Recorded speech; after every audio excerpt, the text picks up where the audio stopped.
Excellent. Well, the next stream I really want to take and look at then is going to be the print stream. So the print stream is a really valuable stream, and it's one that is probably one of the first streams that you start playing around with the moment you start touching Java, because print stream is what system.out is essentially an instance of. So the moment you do a hello world application, you're actually playing around, you're actually touching the a print stream. So a quick introduction for this presentation. We'll talk about the introduction of print streams. We'll look at the class declaration, the constructors, the methods, and some examples. And this should be everyone should be super familiar with print streams. So print stream in Java is an output stream that provides various methods to print representations of various data values conveniently.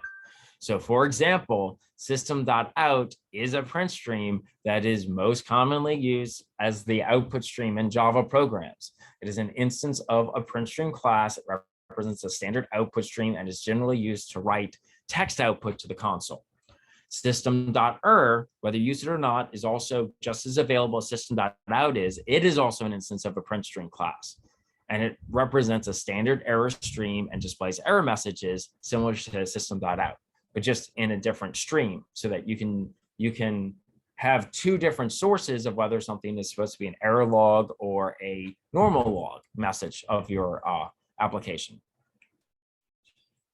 And since the print stream is a byte output stream, again, we're still talking about byte streams. We haven't talked about character streams yet, because that's done with readers and writers.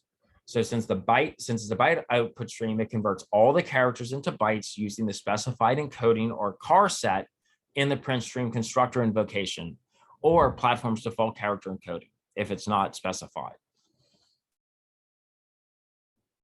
Okay, so some quick notes. System, right, with the alias inside a Java system, is a final class stored in the java.lang package, and it contains 3 IO objects, namely system.in, system.out, and system.er.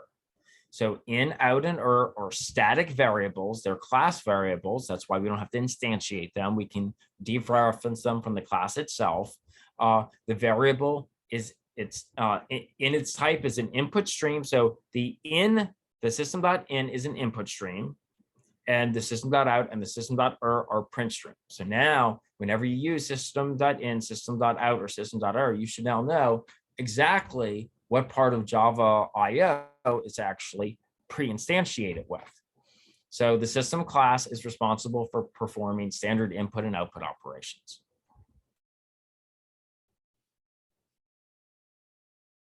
So functionality that's added to the output stream, because the print stream is, it's not limited to a console. It is a filter output stream. So just like the other filtered output streams we've looked at, print stream extends that. And so it can be connected to any other output stream. So it could be connected to a file output stream. It could be connected to a byte array output stream. It could be connected to a buffered output stream, right? So we can use it in more novel and interesting ways than just the way that it's kind of defaulted to inside of system.out. So it adds the following functionality it adds the following functionality to another underlining output stream. So first of all, a print stream provides methods to print any data values, primitive or object reference type, in an appropriate format for printing. And we know that because we've used it a lot to print out the state of our code. 2, its methods never throw an IO exception. So that is where we're characteristically different with the print stream. That's why we haven't had to use try-catch boxes when using system.out. So while writing data to an underlining output stream, if a method call throws an exception named IO exception, what happens is that the print stream has an internal flag rather than directly throwing the exception to the caller. And so the flag can be checked using a method called check error method. And so this method returns true if an IO exception occurs during the method execution. And so finally, third, the print stream adds an auto flush capability to an underlining output stream that flushes the contents written to be automatic. That's why we constantly get those output messages the way we do. And if we want to specify the auto flag flush to be true in the constructor, it flushes its contents. Okay, let's look at the PrintStream class declaration. The PrintStream is a concrete subclass of filter output stream that extends the output stream superclass. It implements closable, flushable, appendable, and auto-closable interfaces, which means it inherits all of those methods and all of those. And a lot of that is, default output stream methods that you need to have, or filter output stream methods. The general syntax to declare a PrintStream class in Java is as follows. So it's a public class. It's a concrete class PrintStream. You can instantiate instances of it. It extends the filter output stream, which we won't look at specifically, but notice many of these subclasses, many of these concrete classes require effectively another output stream or input stream to be passed to it. And whenever that's the case, that is what defines a filter output stream or a filter input stream. And then it's going to implement the interfaces appendable and closable. So the PrintStream class was added all the way back in Java 1, and you can find it in the java.io.printstream method. I mean, it should be obvious it was added to Java long ago, because it's how we still print out our messages, even when we first programming using Hello World. So the PrintStream class implements an appendable interface as of Java 5, and that makes it suitable for use with the java.util.formatter. That's where the printf method first came from. So before Java 5, you only had println and print methods. So let's look at some of the many constructors of PrintStream. There's a lot of them. So we can construct a PrintStream by passing a file reference to it. So this constructor creates a new PrintStream object with the specified file object as a parameter without automatic line flushing. We can build a PrintStream using a file object and then passing in the character set as a string that we want to use for our PrintStream. So this constructor creates a new PrintStream with a file object and a char set without automatic line flushing. We also can do a similar thing where we can create a constructor that creates a new PrintStream with the specified file object and another char. We pass in the char set, but instead of as a string, we can pass it in as a reference data type, as an object of data type char set.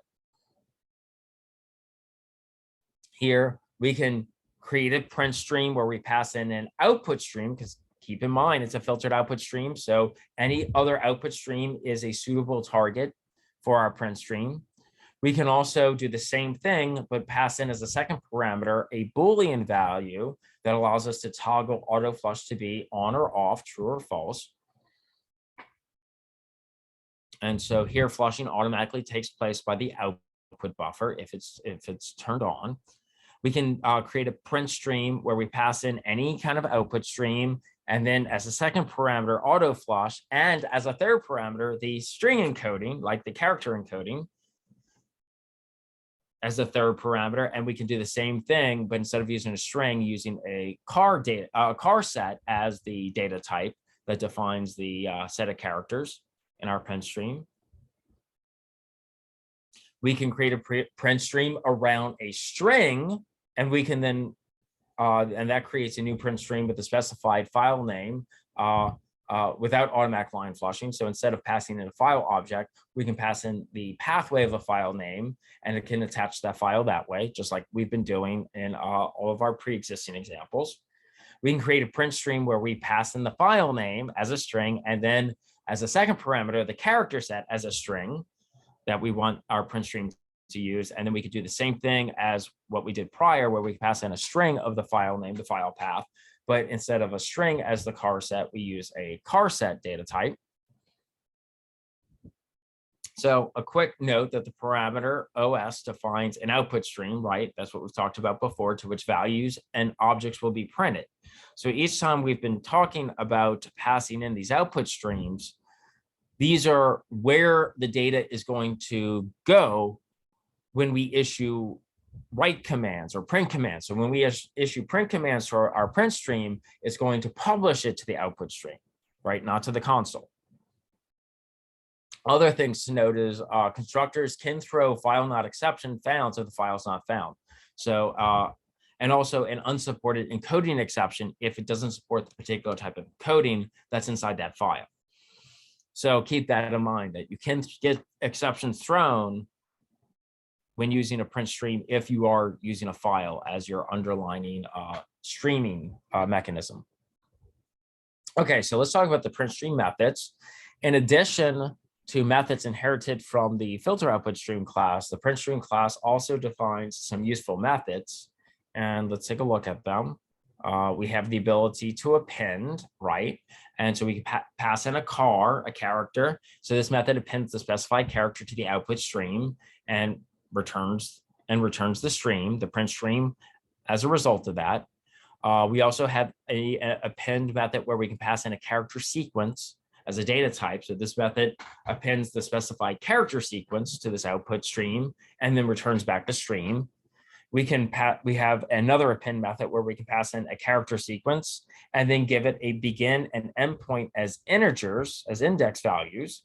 So that method appends a subsequence of the specified character sequence to the output stream and returns back the stream. Now, the subsequence starts from the index begin and goes all the way until the end index, but it's end index -1. So it's inclusive of the begin value, but exclusive of the end index.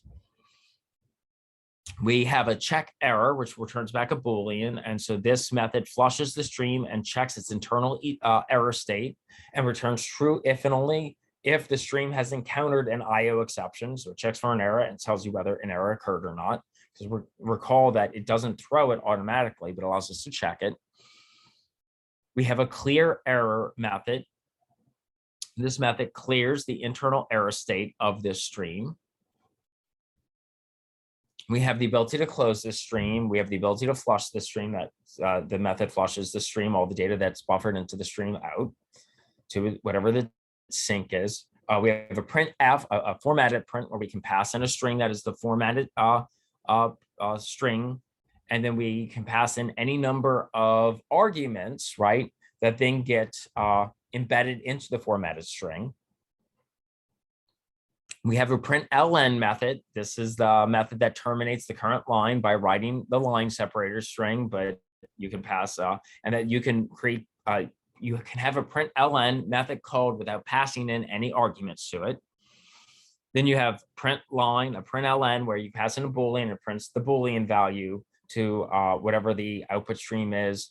Println prints the character, right? It's overloaded with characters. It's overloaded with character arrays and double values and floats and ints and longs and objects and strings. So this is all the same printlns that we've been using on system.out.println, right? These are all the same methods that you've got used to calling, but now you know what you were really calling on all this time is a PrintStream instance.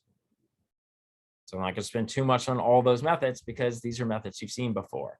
But the ones you haven't seen before, maybe some of these write methods, right? We have the ability to write, because it is an output stream. We can pass in a byte array, and then we can also pass in a offset and a number of bytes we want to go ahead and write. And so it writes m bytes from the specified byte array, starting at the nth byte and going all the way to the m bytes. And then we also have the ability to write a single byte. So again, we inherit all this from the fact that we're an output stream. And then we also have the ability to set an error. So with all that said, let's take and create some example programs where we will display some of the data using the println method of PrintStream class. And again, you've seen this before, but I want you to see it in the confines of a print stream, just so that we can start to crystallize the concepts of what you first started using with these IO principles that we've been learning in Unit 3. So here I'm going to go to PrintStream Tester 1 in IntelliJ. Let's close out these other files. So PrintStream Tester 1.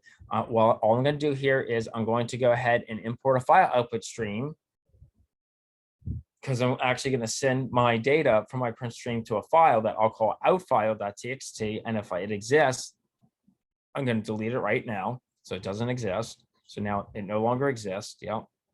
Do refactor. So now we don't have any out file txt inside of our code here. Okay. So I'm also going to import IO exception. So I can throw it in case something happens. I'm going to import PrintStream because that's what we're actually looking at. And I'm also going to import the date class so I can have something novel that I'm going to send to my PrintStream, just to illustrate that we can have reference data types that we send to it, which is no different than doing system.out.println on a date object. So here I'm going to create a class PrintStream tester1. I'm going to create a main method that's going to throw an IO exception just in case one occurs. I'm going to create a new file output stream that's going to use as a string path out file.txt, and we're going to write that since it doesn't exist. Then I'm going to create a new print stream, and since it's a filtered output stream, I'm going to pass my file output stream as a reference to my print stream. And I'm going to create an instance of print stream here. And of course, the default output stream that system.out uses is to the monitor, but here we're going to use a file. Then I'm going to, on my print stream, I'm going to print line and pass in a character. I'm going to pass in an integer value. I'm going to pass in a string, and I'm going to pass in a new date object, and I'm going to close all of my my streams. And if I go and run this, we'll see that, okay, I successfully ran. I'm not doing anything to the console though, because my print stream is syncing to the out file. So let's go to this out file.txt here. Yep, it now exists. Let's open it up and we can see, yep, there's my character A. There's my integer 2000. There's my string. I love Java programming. And that is my date class that's been toStringed.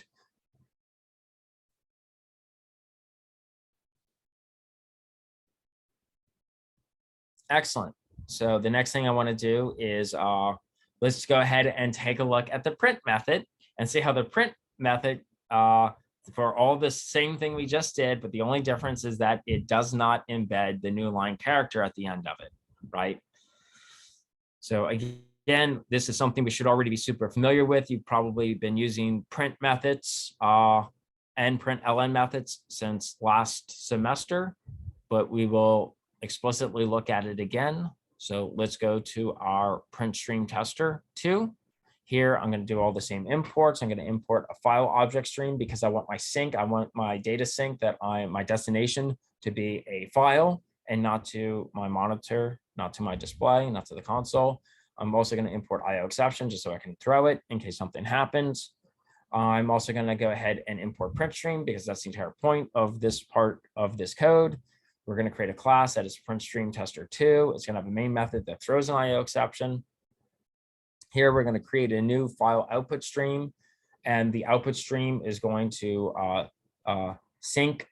It's going to attach to the out file. So you know what? Let me go ahead and just delete that to illustrate that it's going to create a new one for me. So here we'll delete the one that we just had. Okay, so no longer exists. Okay, and then once I have a file output stream, I can use that to build around my print stream, and then I can create a new print stream instance. Then on my print stream instance, I'm going to call the print method. So I'm going to print that character S. I'm going to print the int 5500. I'm going to print ln.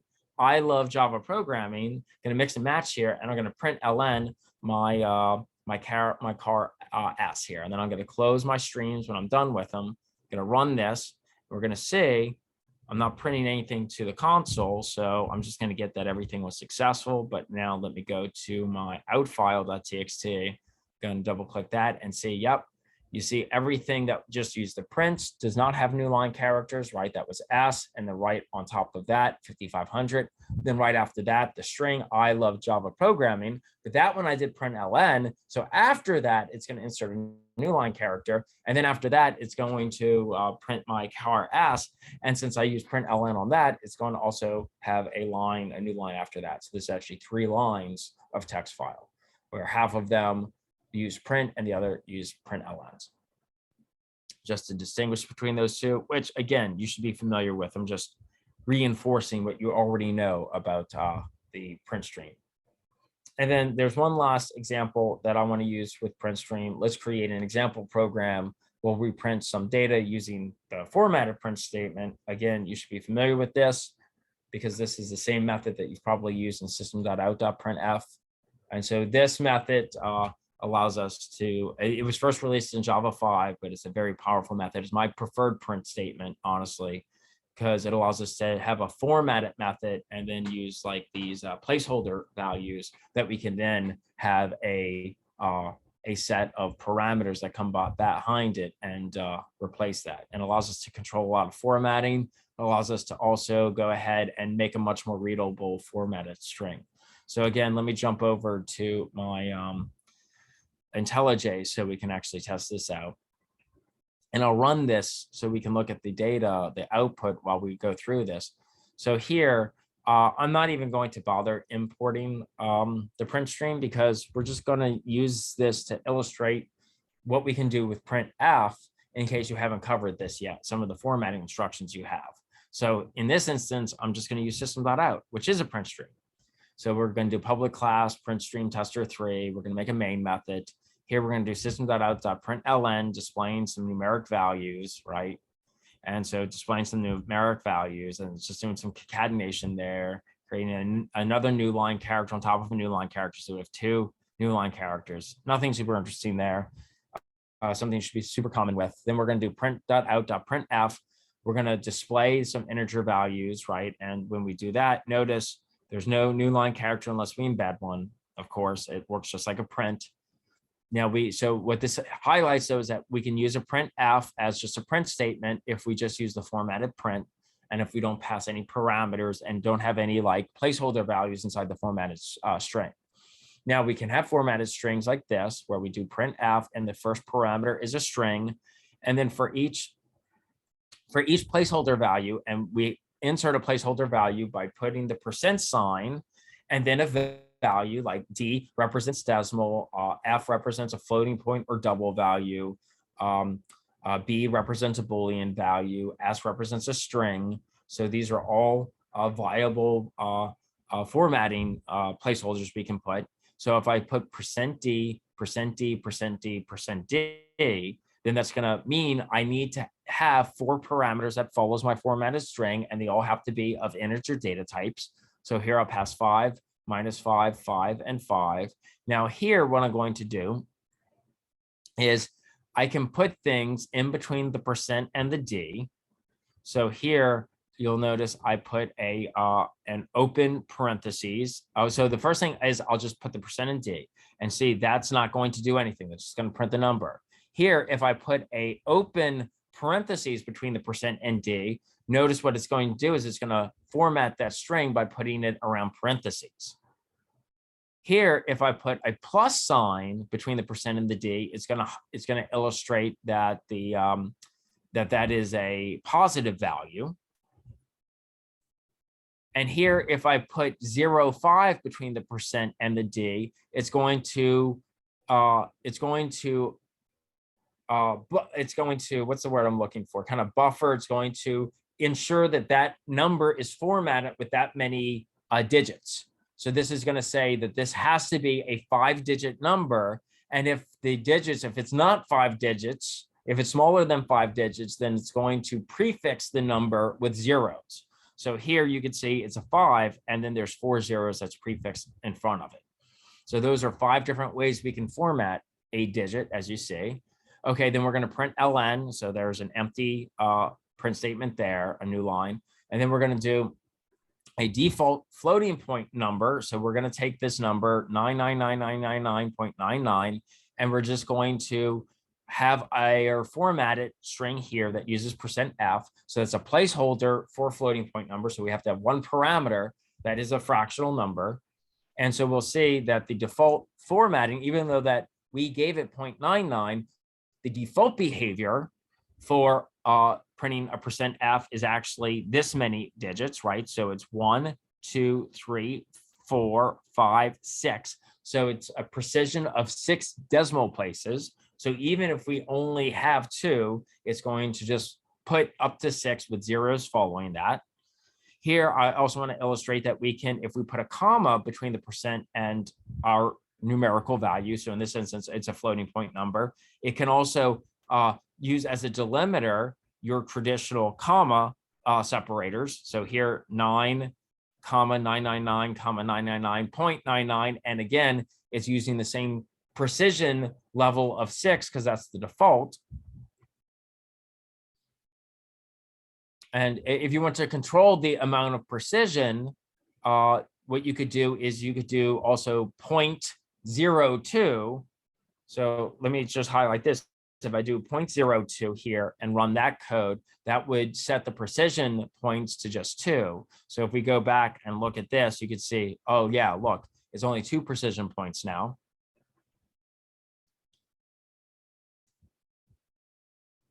Let me go back and change that to how it was.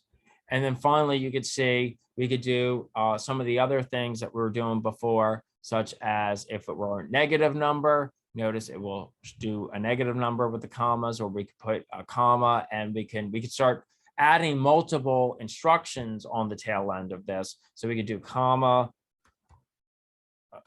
Let's do this.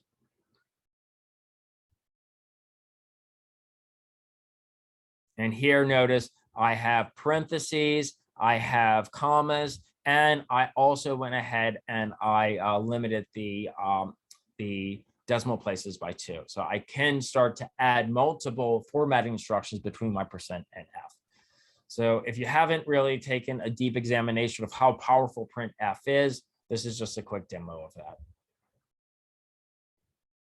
Excellent. And so that's just some quick examples of some more byte streams. And so tomorrow or next lecture, we'll continue looking at byte streams. We should be able to finish byte streams out and move over to character streams. And character streams should probably last about 1 lecture. And then we will cover then we'll go to serialization. And then once we're done serialization, I think we'll likely be done with Unit 3. So hopefully we can get done most of it, if not all of it, by the end of this week. Excellent. Does anyone have any questions?